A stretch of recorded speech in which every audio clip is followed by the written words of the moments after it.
Hello everyone, this is Priyansha Gupta from CSR and IO Goa, India. As we all know that plastics are everywhere, let's go back to the history. That first it started from one small object which was not even made of plastic. So in 1863, American scientist called John Wesley Hyatt has first introduced the cellulite, which was made of cellulose and plant material, and it became a first plastic. It was highly flammable, so the experiment was failed because it was very risky for the production.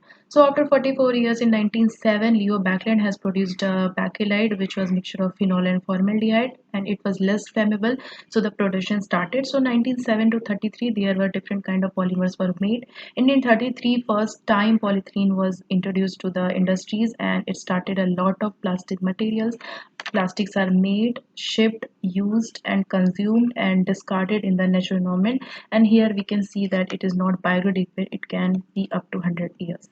So let's take example with one bottle that how it behaves in different environment. So bottle is used, consumed and thrown in the environment and it reaches to the ocean with different rivers and land-based sources, and where it breaks down into smaller pieces. Now it is called a microplastic from 1 micron to 5 size, and it is easily available for the biota residing there, and again it degraded into smaller pieces where it can reach to the sediment and where it can transport from one location to another location very easily. The second bottle is used and thrown in the ecosystem, as plastic itself has a lots of chemical component. It can leach in any state of from production to the consumption, and there are different kind of phthalates, PVC and bisphenol A are there, which is very toxic. Third bottle, which is used and thrown in the dustbin, but if it is not properly recycled it can be a part of a landfill where it ends rainwater, sunlight, and there it absorbs a lot of water soluble content. Some of them are highly toxic.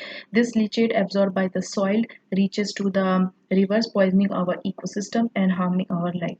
So for this we have studied three different kind of objectives to understand the behavior of microplastic, and study area was chosen as the central west coast of India. So the first objective is to how what are the shape, size, color, and what are the possible sources of microplastic in the river water and in the sediment. For that, stereo zoom and micro FTR was used to understand the leaching behavior of microplastic. ATR, FTR followed by direct probe analysis and mass spectrometry were used, and to understand the what kind of pollutants are absorbed on the surface of microplastic, gas chromatography, mass spectrometry was used. So overall, this research will eventually help to frame the guideline for combating such pollution and surely will be useful for future investigations. Thank you.